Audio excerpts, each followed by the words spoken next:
Hello folks, welcome back, and today we are going to be going over this brand new offering from Ravensburger Games. Yeah, and this is the Dungeons and Dragons version of the series, which I believe is the number 4 in the whole series. And in here, we get to fight some familiar monsters, such as the Red Dragon. They have the Mimic, the Displacer, and, The Beholder. yeah, the Beholder. So let's go see what it's all about. Yeah, a lot of good familiar friends from the Dungeons and Dragons universe. Yeah. And we're just doing an unboxing today. Hopefully we'll get to play it this week. So we've played a couple of the other ones. We played 2 of the other Horrifieds. The original one, The American Monsters. We played the Greek monsters. We haven't gotten the American one yet, which I want to get because it's got Cthulhu in it. Oh, okay. Gotcha. But yeah, you want to take your fingernails, work on that. So we got some cardboard here. That's probably the board. That's a really interesting big gaping maw there to start off with. And then we got a little rule book. While you're working on that, I'm going to open this rule book and take a quick look. Very thin, thankfully.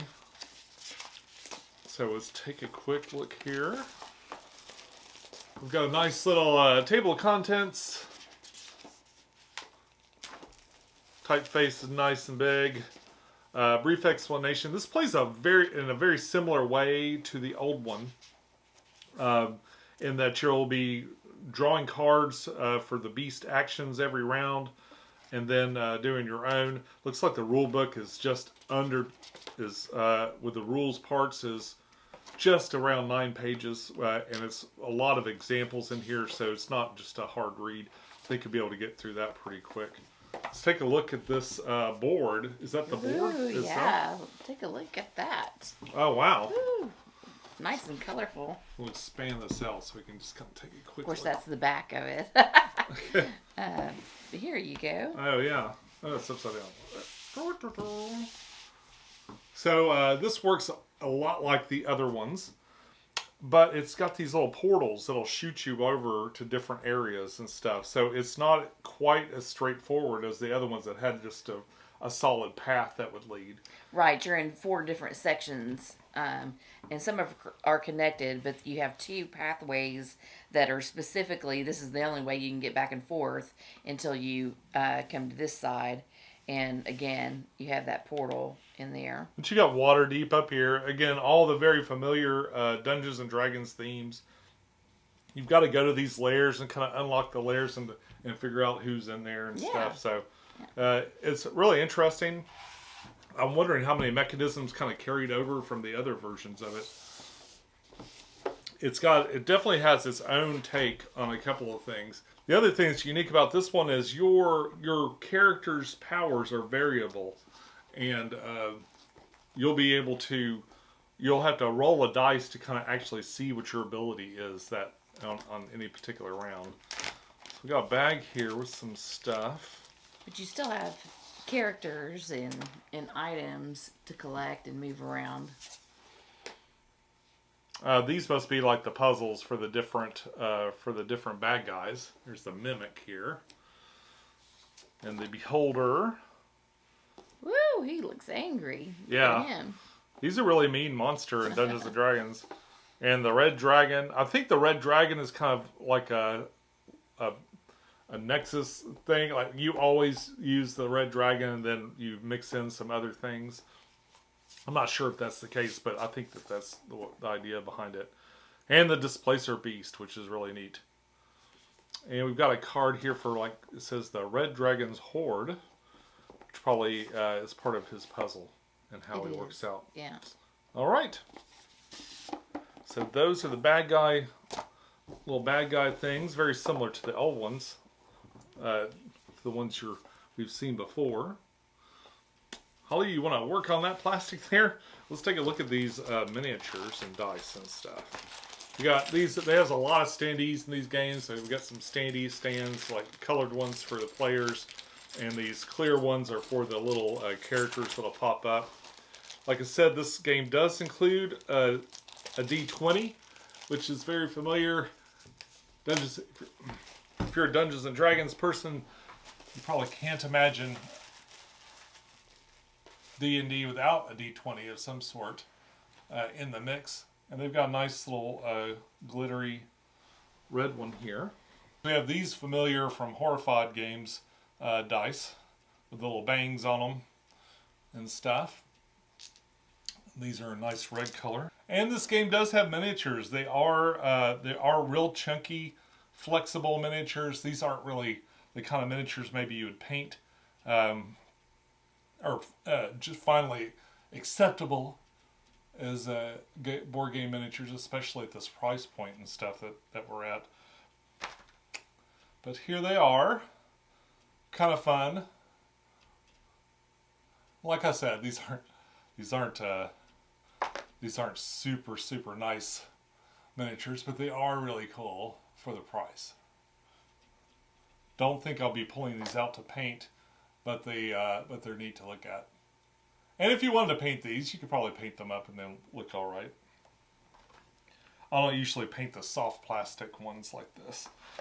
Okay, we've got a little draw bag. This is a plastic bag.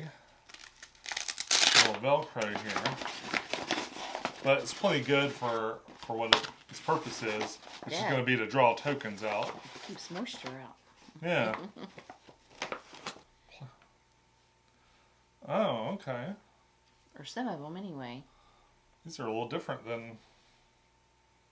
You may reveal a lair, or you may move a monster to their location. Are these the ones you get for when you take people to their destination? The or perks. Perk cards. Perk cards. Wow. I love the art on them. It's really cool looking.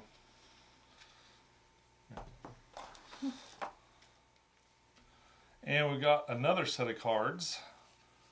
Looks like we've got some player aids. 1, 2, 3, 4, 5, 6. Wow, does this play 6 people? This is different. That's a beholder reference card. So I think it plays 5 people. And then these are all the monster cards. So every time somebody takes a turn, the monsters are going to get a turn. And these multi-purpose cards kind of active. They tell you how many new items to put out. They'll show you how much the monsters move and how much they attack for and stuff. Usually there's a little illustration of a particular monster that might be activated that turn. There's kind of a quick look at most of the cards. All right. Really not much of not any kind of insert at all, which is not unexpected at this price point. Just a little bit of cardboard here to organize your stuff. All right, what do we got here for tiles? It all fits in there. The tiles here, the ones that I opened, these are the item tokens. You have red for weapons, blue for your magic, like the potions and the wand, and then you have your more common yellow items. So you have a whole stack of those. And then you also have your citizens that you save. Those will pop out periodically, and you can lead them to their destination and get some bonuses, or they can get eaten and make the game harder. Yeah. And then you have your fighters. The rogue, the bard, the fighter, the cleric. Oh, there's the actual board for your characters. That's what I just said. So you're going to roll on that D20 when you do your special action. Right. Okay. And of course, if you roll a 1, it's no effect. Boo. Critical miss. Yeah. Almost always. But that's... Well, that's neat. That's another way they've tied that theme in there with these very familiar characters from the Dungeons and Dragons. All right. Well, that's cool. Yeah. They didn't really offer a whole lot to store it in. I guess those tokens would go in the bag. Yeah. Yeah, not too bad. Probably could use a couple of rubber bands, a couple more rubber bags, a little bit of organizing, and it'll be all good to go. This is a pretty simple game to pick up. Very family friendly. It is cooperative. Yes. You're working together against the map, so that's another great for squibbling brothers. or, Yeah, or I sisters that love Dungeons and Dragons. I'm sure Yeah. there's a pair out there somewhere.